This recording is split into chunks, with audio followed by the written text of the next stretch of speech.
We started the project 1 year ago almost. At the beginning we wanted to create a simple community game. That was kind of a bonus for our community members that were really supportive for the game during development and after. And the game was developed together with One2Tribe. It's a company that is specializing in community games. And when we made a beta version launch in April, we realized that the game is extremely popular. We had so huge interest that in a few minutes our server were down, as we received like about 100,000 hits per hour. It's a really huge traffic compared even with the huge portals. So we realized that what was intended to be just a small game for community, in a very short time developed into a big title that is one of the most popular browser games right now. Generally, the idea of the game was to send challenges, receive challenges. As I said, it was a community game, enable people to fight each other instead of flaming, what people usually do on forums.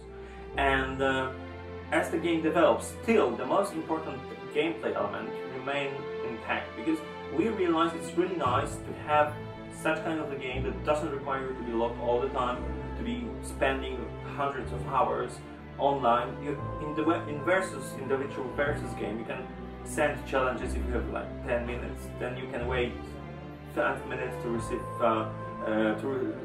waiting for people to accept and to respond to your challenges. Maybe it will take 5 hours, maybe 5 days. It doesn't matter. You play the game when you have time, when you want. So you play on your own terms. You don't have, like in many browser games, wake up at 4 AM, run to the computer because your planet is attacked by some unknown forces and defend it. You can play when you want, how much you want. So it's another step into a more casual gaming, casual friendly gaming. And I believe it's a good direction, and because more and more people are casual gamers, so they don't want to be hardcore gamers, spend hundreds of hours, and just they want to play when they have time and they want. We have like 60,000 active players, 300,000 gamers, registered gamers after 1 month of after the release of the final version of the game. In the nearest future, we plan to make it a full-scale role-playing game, MMO role-playing game, with not only character development but as well with world exploration. You will have locations you can explore.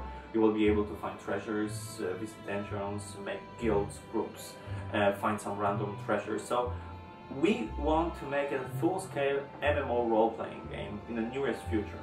Another direction of our development is to make a game much more portable and easy to access. Right now you can play almost on every computer that supports, that has connection to the internet, of course, and supports Flash technology.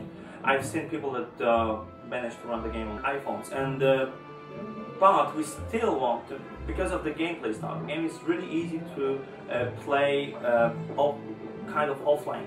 You don't have to be logged all the time, so you can, for example, play the game using your phones. So the direction actually all multiplayer role-playing games are going is to casual game. Browser games also are casual games.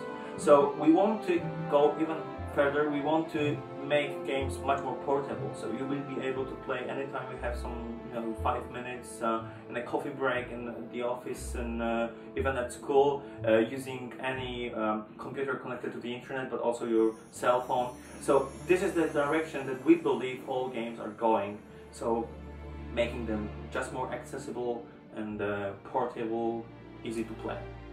Browser games are now really hot stuff. The biggest companies, id Software, Ubisoft, they are making their own browser games. There will be Quake Live, there will be Heroes of Might and Magic MMO browser games. So it shows that even the biggest companies in the industry, they realize that the importance of browser games, and they started to develop browser games.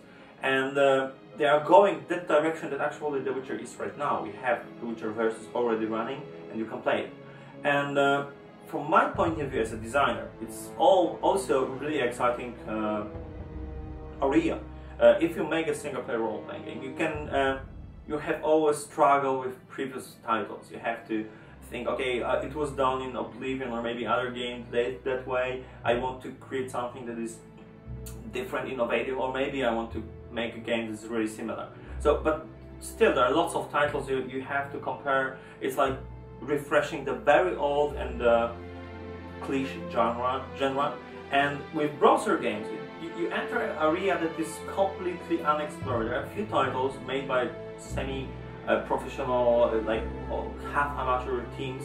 There are still no big titles you can compare with. So making that kind of a game, it's from my point of view as designer, is really exciting and trying completely unexplored new areas. That's why I like to participate in the project right now. Something that makes The Witcher Versus completely different, completely outstanding compared to other browser games is the quality, general quality of the game, and especially visuals and sound.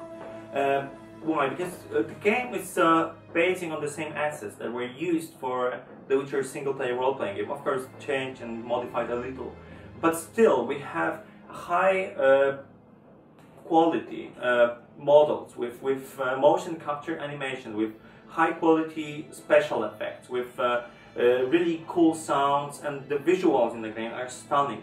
Comparing with other titles, it's completely other level of visualization of combat.